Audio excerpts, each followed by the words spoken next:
Alors pourquoi je suis très hype pour Kingdom of Planet of the Apes? Premièrement, c'est la suite d'une des meilleures trilogies de tous les temps, parce que les trois films sont bons.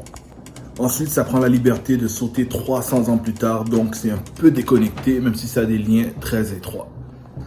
La métaphore de ce que l'humanité est devenue des originaux peut être exploitée avec beaucoup de précision, parce que ceux qui ne se rappellent pas des originaux, qui les ont jamais vus, c'est une métaphore de les humains, comment on est, comment on a traité les minorités qui sont différentes que nous, comment on a traité les peuples entre les pays, différentes cultures, un peu une métaphore sur l'esclavage, mais aussi sur l'apartheid, et aussi sur les prophéties, les religions, les croyances, tout ça c'était dans les films originaux. Et c'est quelque chose qui était vraiment dur à reproduire ensuite. Parce que l'époque des films originaux était parfaite pour parler de ces éléments-là. Maintenant, dans le temps, on se rapproche des originaux dans le sens qu'une société de apes est en train de se faire. Le roi dans le film s'appelle Proximus Caesar, donc il reprend directement le nom de César qui est rendu leur prophète. Et il va sûrement utiliser les valeurs de Caesar, mais d'une mauvaise façon. Donc c'est souvent aussi des messages de société, ça. Comme la différence entre culture et religion qu'on retrouve souvent dans la société où les gens mélangent souvent les deux.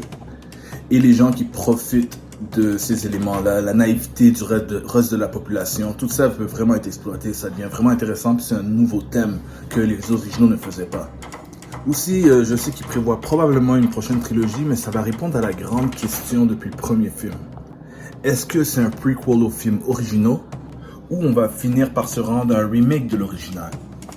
Ceux qui sont pas au courant, l'original c'est un astronaute qui de notre époque qui part dans le temps, dans l'espace, spoiler parce que c'est à la fin qu'on s'en rend compte, et qui finit par atterrir à l'époque des Apes. Et dans le premier film avec James Franco, on voit la fusée comme un caméo, un easter egg à la télévision qui part dans l'espace. Mais c'était peut-être juste un easter egg, ça veut pas dire que les films sont connectés. Et l'histoire de l'original, c'était de voir un humain qui sautait tout d'un coup à cette époque-là et qui est complètement dépaysé et qui remarque des similarités avec comment on fonctionnait il fut un temps. Le message est beaucoup plus pour le téléspectateur que le personnage lui-même par rapport aux constatations de comment il gère, comment il traite les gens.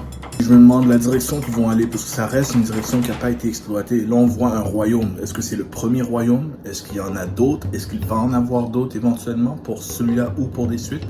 On a toujours pris comme valeur que c'était notre terre, que ça nous appartient, qu'on gère ça comme on veut, que quand c'est religieux, c'est qu'on est les enfants de Dieu, on est la création de céleste et que nous sommes un peu le nombril du monde, si on veut. Parce qu'on est la seule espèce intelligente qui réfléchit et tout. Ça a toujours été une mentalité humaine, ça. De prendre aussi la planète pour acquis, de prendre la nature pour acquis et de prendre les espèces inférieures comme de moins grande valeur que nous. C'est ça la mentalité de Planet of the Apes de l'original. Et ce serait une très bonne occasion de ramener cette mentalité-là. Il y a toujours des messages qu'on peut passer par rapport à ce sujet moderne, parce que c'est quand même un des films qui date de plusieurs dizaines d'années, et dans une époque où on est plus conscient de l'environnement et de l'impact qu'on a sur l'environnement, et de l'impact qu'on a eu sur les autres ethnies, les autres minorités, et tous les trucs horribles qu'on a fait dans l'humanité. On est plus conscient de ça que jamais. On n'a jamais été aussi conscient que ça. Et on n'a jamais vu autant de divisions grâce aux réseaux sociaux que ça. Donc ce serait un très bon film pour ramener ça. Laissez-moi savoir, est-ce que vous attendez ce film autant avec impatience que moi? Est-ce que vous êtes juste curieux ou bien ça vous dit rien? Alright? Peace.